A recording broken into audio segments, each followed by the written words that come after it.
I'm from Sierra Leone. I came to America as an immigrant, and I need to tell you something most Africans won't admit. We arrive in this country looking down on African Americans. And we have no right to, no history, no context, no right. When I went back to Sierra Leone in my early teens, we were reading Jane Austen, Charles Dickens, Shakespeare in school. You know who we never read? W.E.B. Du Bois, James Baldwin, Toni Morrison. Not one, not ever, not once. That is not an accident. That's colonial education designed to disconnect us from our history, from our struggle, from each other. Before Africans come to America, we know nothing about African Americans except music videos and movies. We see the poverty, we see the violence, we see the performance, but we do not see the policy. We don't see the history. We don't see the 400 years of theft. We don't know that every single right we have as African immigrants, every protection, every opportunity, every door that opens exists because African Americans bled for it. The Civil Rights Act, the voting rights, fair housing, that wasn't given, that was taken. They faced police dogs, fire hoses, bombs in churches. They were lynched for organizing, assassinated for speaking. And we benefit from it the second we step off the plane, but we don't learn that. We're never taught that. We arrive ignorant and call it pride. So we come to America carrying white supremacist thought, and we don't even know it. We look at African Americans and think, why can't they just work hard like us? Why are they so angry? Why don't they pull themselves up? We repeat that. We believe it. We become it. We judge without remembering they're descendants of people, of us, who were enslaved for 400 years and denied everything after emancipation. We don't know about redlining. We don't know about sharecropping, convict leasing, the destruction of Black Wall Street. We don't know about COINTELPRO. We don't know the government-orchestrated crack epidemic. We don't know wealth compounds, and African Americans were systematically prevented from building any. We judge them for the effects. We ignore the cause. We repeat the lie. White supremacy is brilliant. It separated us before we ever met. It taught Africans we're better, more dignified, more hardworking, more pure. It taught us to see African Americans as lazy, criminal, inferior. Meanwhile, it taught African Americans that Africans sold them, which is true but incomplete because it erases European demands, European ships, European guns, European economic system that created the trade. The system wins when we're divided, when we say, I'm not like them. We're doing white supremacy's work, people, for free, with pride, with ignorance, wrapped in respectability. African Americans built this country with their hands, with their blood, with their bodies turned into capital.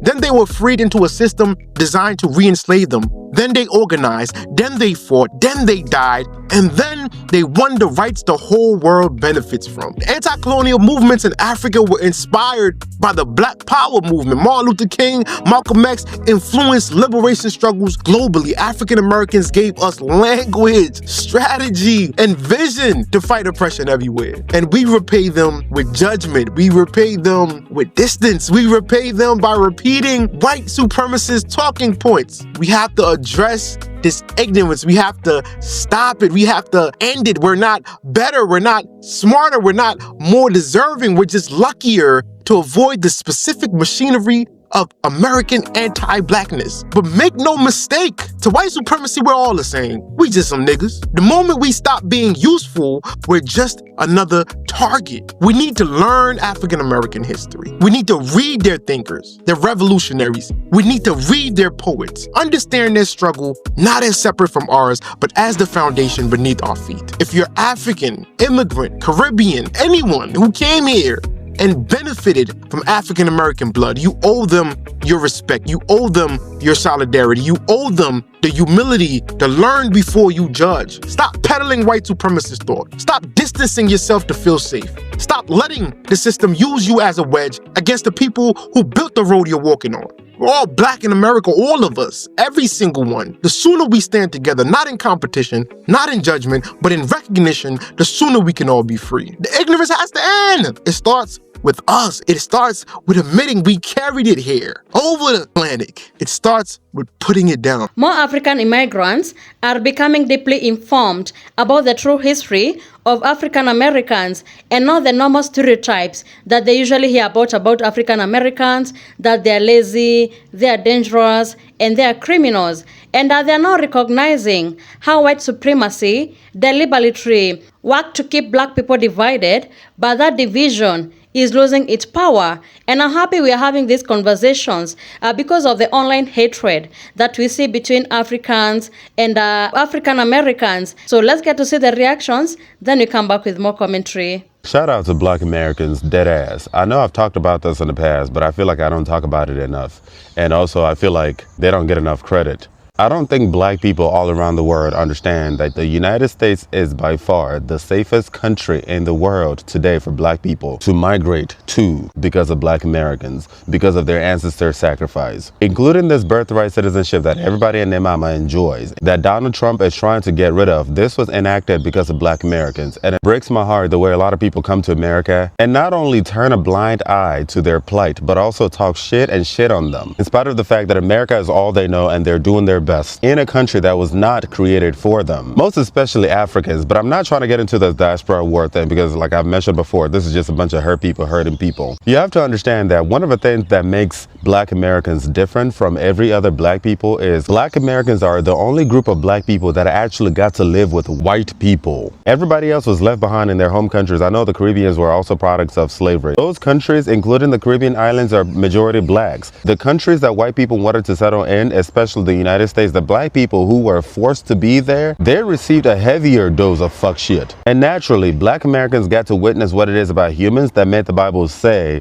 the heart of man is desperately wicked. They got to see that massa don't fuck with nobody but massa, Chad. And a lot of these Africans and Caribbeans who migrate to the US are yet to learn this. That's why y'all be just, when you see a white people, we thank God. This is equivalent to a pick-me woman seeing a very sexy man who's tall, dark, and handsome and everything in her dream, that she just opens herself up to him to get knocked up. But then until she gets to his home to see how he lives, she gets to see that he lives like a pig. Dirty dishes, dirty laundry, snores and farts in his sleep, takes the shit and forgets to flush it, doesn't even wipe his ass right. Ooh, yeah. Bad breath in the morning, looking a hot mess. Then you come to see the things that makes him human. And then all of a sudden he ain't shit. But you could have figured that out before you let him knock you up if you were not so obsessed by his physical image. Girl, you should have asked baby mama number 1, 2, 3, 4, 5, 6, 7, 8, 9, 10. You thought 11 was going to be the magic number? Yet, in spite of that, black Americans have been able to persevere and pull away and do their own thing in a country that was not created for them. They have their own art, some of which was taken from them, jazz, hip-hop, rap, their own dialect. And even at that, a lot of the things that they started were stolen from them without credit, destroyed, burned down, called ghetto, and anything but a child of God, child. And yet, they still persevere. And to me, this is one of the things that makes them very attractive to me. Like I mentioned before, when I lived in America, black Americans were my favorite group of people because their audacity, bro, their audacity is so fucking powerful. And I know that this is something that a lot of black people, a lot of people in general, but especially Africans, judge them for. I want to see how y'all survive being the black sheep of a family that does not want you, that you're required to be a part of. We can all learn from each other because we're in this shit together. We are stronger together. Uche, peace and love. As an African living in the United States, I used to share the same sentiment that Africans share about African Americans because I had a hard time when I first moved here. People used to always tell me, you're not black enough, you're an Oreo, you're secretly white on the inside, as if I wasn't literally from Africa. But I now understand after living here for 8 years that black in the United States is a very specific criteria and anything outside of that just doesn't fit. But I want to help African Americans understand that Africans coming to the United States are immigrants, first and foremost. Then they are Nigerian or Senegalese or whatever country they're from. And then at some point, they are black. But Africans don't put black high up on their identity well as much as African Americans do. And that is for legitimate reasons on both ends. And so when an African is coming to the United States, they're thinking to themselves, okay, I'm an immigrant here. I have to do my best for myself and my family back home. The sacrifices that took for me to get here were no light work. Okay, so I need to really align myself with what's going to make me successful in this country. And because it's the United States, it's the dominant culture, which is white American culture.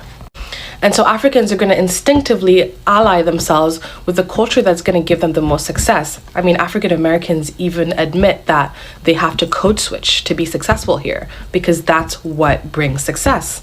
And so Africans are like, all right, we'll do that. And it also doesn't help that for a long time, Africans are fed a very negative view of Black American culture, and that's its own propaganda. But because Africans are so conservative and they're coming to a country where Black Americans have been labeled as the antithesis to this conservative traditional family values, they have, if anything, more in common with like Southern Baptist white racist people.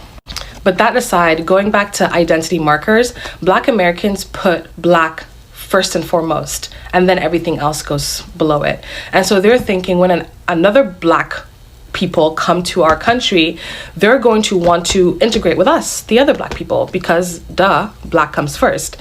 And they get quickly disappointed in realizing that for Africans, Black and the identity and that coming is not first.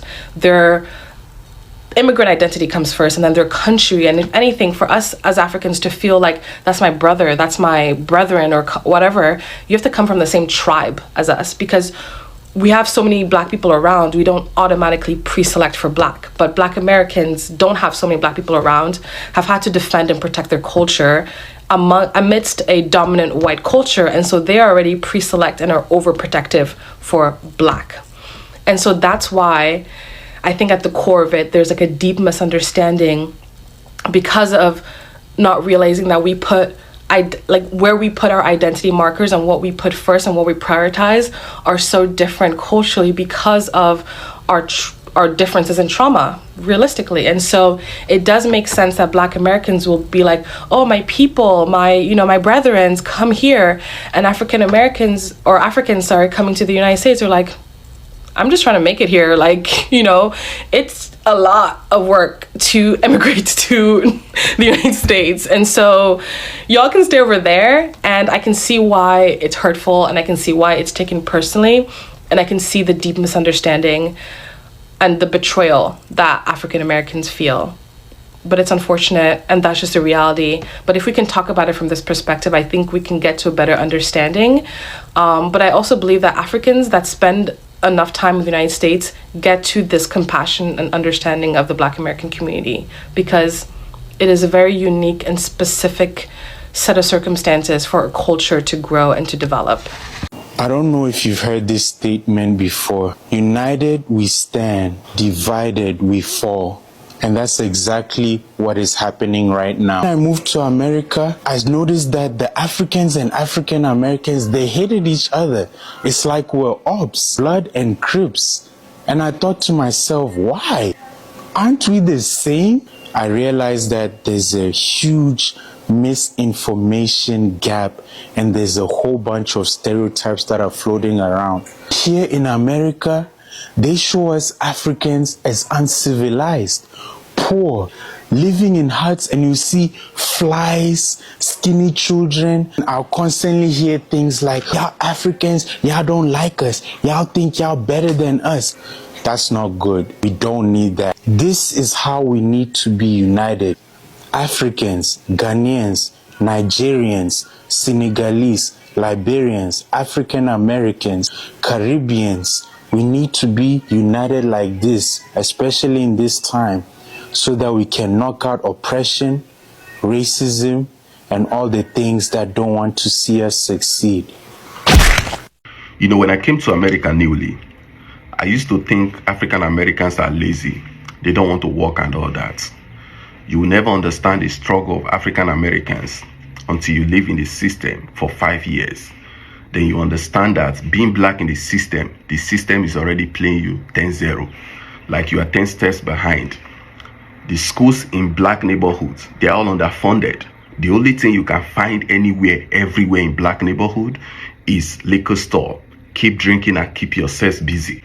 Now I understand why everybody is fighting so much to live in white neighborhood.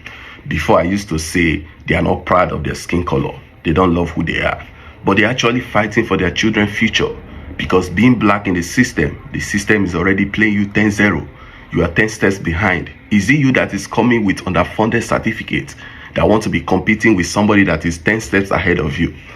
Being black in the system is tough. You see, African Americans and Africans, we are all the same. Let us not be distracted. We are all the same. The only difference is that one is living in America, the other one is coming from Africa. Let's support each other's business. If you see your brother trying to make ends meet, support his business. You get to the point now. Peace and love. I feel like a lot of Africans don't understand the African American experience. I never knew until I came here and started learning the history of what happened here. Like all the way from the end of slavery, Jim Crow laws, redlining, the civil rights movement, the pipeline from the school to prison pipeline. The prison industrial complex. Yeah, like all of this stuff. I don't think Africans have an idea of all these things that are put against African Americans to become successful. Like even the Africans that are brought here, we're brought and we're put into like nicer neighborhoods. They don't put us in Southside Chicago in like the worst neighborhoods where you literally have to get a gun to survive, where you have to like, you're fighting for your life. They put us in nice neighborhoods. And then talk about the churches, how they will indoctrinate you. How white people are nicer to Africans than African Americans. Like charity that is given to Africans through these, religious organizations and just like philanthropy. It's like, we got to help these people in Africa. And that's a whole other conversation in itself. That white savior conversation in itself. But we receive like a sympathetic lens on So acknowledge the fact that happens over here in the United States, but then you have the mirror on the other side. If you're African American and you go to these other countries, especially these Muslim countries, these European countries, if you have that American visa, it's different. Yeah. Compared to if you're just Sudanese going to this. Absolutely. You're not having the same experience. The visa, the American visa hits differently. So I see some comments from Africans who ask, how did African Americans made me benefit? And I want to answer them here.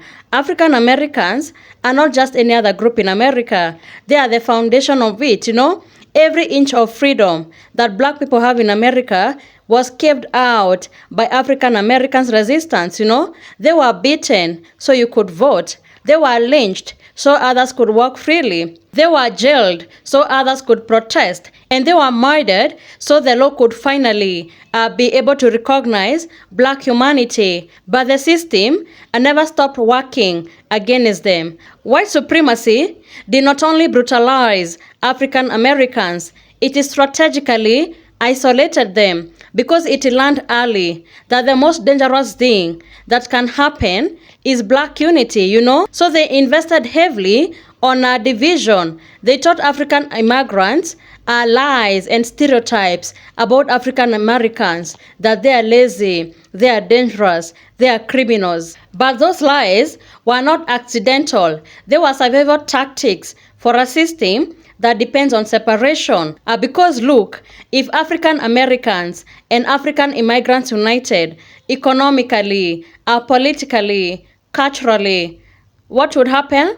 The entire structure of the system would be threatened. And this is why proximity to whiteness was sold as safety. This is why distancing from African immigrants was rewarded. And many Africans, out of fear or even ignorance, accepted those lies, But today, more African immigrants are waking up and saying, enough, Many are now learning slowly how the white supremacy survives. And that the white supremacy survives on three things: division, silence, and internalized inferiority. Division keeps us fighting against each other instead of the system. Silence convinces us that survival requires submission. Internalized inferiority makes us believe that we must prove our worth to those who profit from our oppression. And the African Americans, they resisted all those three things, and that's power. And here is a truth that everybody should listen. African Americans do not need any validation from immigrants. Immigrants need honesty about who paved the road. You see, unity does not come from erasing African American leadership. It means acknowledging that black freedom in America was led by African Americans, and that when others benefit from that leadership, gratitude is not optional. The future does not belong to those who divide black people, you know. It belongs to those who refuse to forget who paid the price first. And history will always remember this. So to all African Americans listening this, we all appreciate your struggles, and your legacy lives on, whether the system likes it or not. So thank you so much for tuning in.